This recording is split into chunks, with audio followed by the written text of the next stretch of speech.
नमस्कार दोस्तों, स्वागत है आपका हमारे ऑनलाइन यूट्यूब चैनल पे। हम अधिगम के आज दूसरे सिद्धांत की चर्चा करेंगे।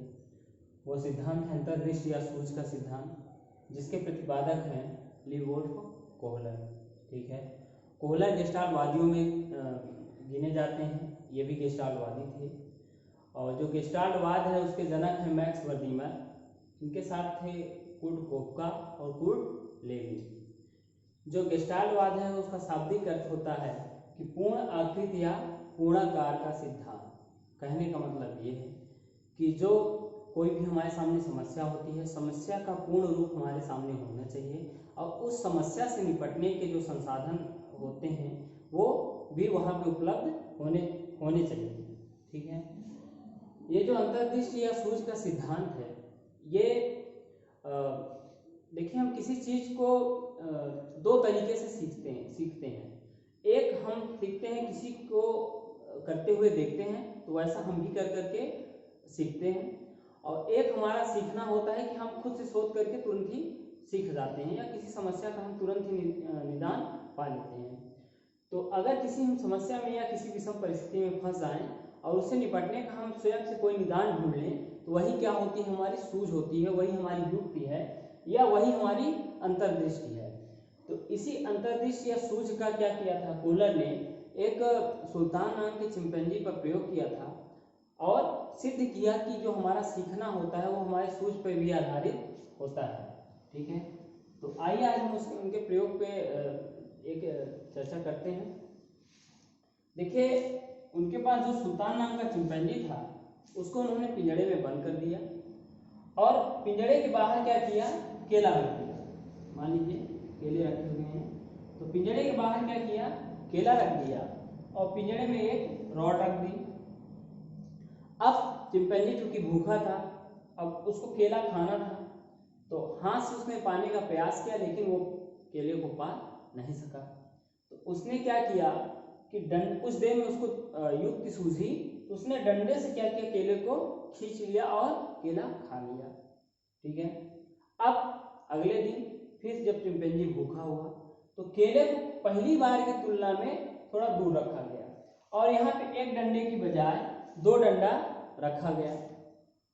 कुछ देर तक तो चिंपैंजी बैठा रहा और वो उठा तो उसने क्या किया कि पहले वाले एक डंडे को उठाया और केले को खींचने का प्रयास किया, क्योंकि वो इससे पहले पूर्व में ऐसा कर चुका था।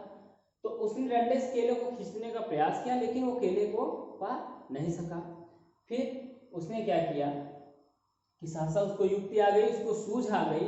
उसने क्या किया कि दोनों डंडों को हुक से ऐसे फंसाया और दोनों डंडों को मिला के केले को खींच लिया। देखिए, जब उसने, क्योंकि इससे पहले जब एक बार उसको केला उसके सामने रखा गया था, थोड़ा पास पे जब रखा गया था, तो उसने पहले वाले डंडे से क्या किया था, खींच के खा लिया था। तो जब केला फिर से उसके सामने आया, वो डंडा दिखा तो उसने डंडे से खींचने का प्रयास किया लेकिन केले को पा नहीं सका।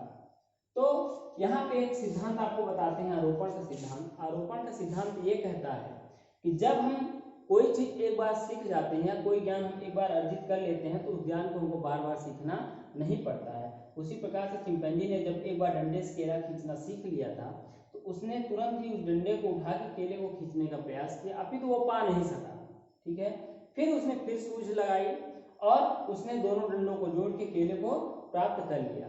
तो कहने का मतलब ये है कि जब कोई चीज़ हम एक बार में सीख लेते हैं तो उसको हम बार बार सीखना नहीं पड़ता। मान लीजिए बालक हैं तो एक बार अगर वो गिनती सीख लेते हैं तो आगे जब हम उनको जोड़ घटाना या गुणा भाग कुछ भी चीज़ें करनी होती हैं, या एक बार वर्णमाला कोई सीख लेते हैं तो आगे जब उनका प्रयोग होता है तो वो डेली डेली वर्णमाला नहीं सीखते हैं। जो वर्णमाला सीखते हैं जब उसका समय आता है तो वो स्वतः ही वो ज्ञान उस समय आरोपित हो जाता है।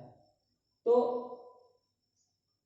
कोहलर ये साबित करना चाहते थे कि जो मनुष्य का सीखना होता है वो कभी कभी अचानक से हो जाता है या अचानक ही सूझ हमारी काम करती है, हम क्या करते हैं, समस्या से निजात पा लेते हैं। देखिए, हम दो प्रकार से चीज़ों को सीखते हैं। एक तो हम क्या करते हैं कि किसी दूसरे व्यक्ति को देख देख के हम क्या करते हैं, सीख जाते हैं। और एक क्या होता है कि जब हम उस किसी विषम परिस्थिति में फंसते हैं तो अचानक ही सोच के क्या होता है कि हम उस समस्या की जड़ तक पहुंच जाते हैं या उसका निदान स्वतः ही ढूंढ लेते हैं।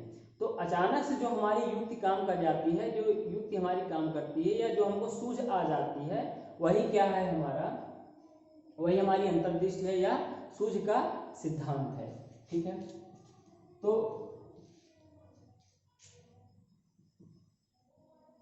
देखिए पूर्णाकार मैंने बता दिया। देखिए इस सिद्धांत का बच्चों पे क्या प्रयोग है वो आपसे थोड़ा सा डिस्कस करते हैं। देखिए पहली चीज तो ये बच्चे की मानसिक योग्यता का विकास करता है, और जब भी हम बच्चों को कुछ पढ़ाते हैं तो एक शिक्षक को चाहिए कि वो बच्चों के सामने ऐसी परिस्थिति ला के खड़े करे कि बच्चे क्या करें कि स्वयं से उस समस्या से निपटने की युक्ति लगाएं या युक्ति खोजें। इससे क्या होगा, बच्चे का मानसिक विकास तीव्र गति से बढ़ेगा। दूसरी चीज यह पूर्णतः संज्ञानात्मक दृष्टिकोण पर कार्य करता है, और इसमें प्राणी के पूर्व में सीखे गए किसी अधिगम की जरूरत नहीं होती है। यह तत्कालिक सूझी हुई एक युक्ति होती है, उसी युक्ति पर यह सिद्धांत काम करता है। ठीक है, और ज़्यादा चीज़ें इसमें नहीं है। इसमें अक्सर पूछा जाता है कि कोहलर कौन से किस बात के समर्थक थे, तो वो गेस्टाल्टवादी थे। ठीक है, और ये सिद्धांत भी एक तरह से व्यवहारवाद का भी समर्थक है।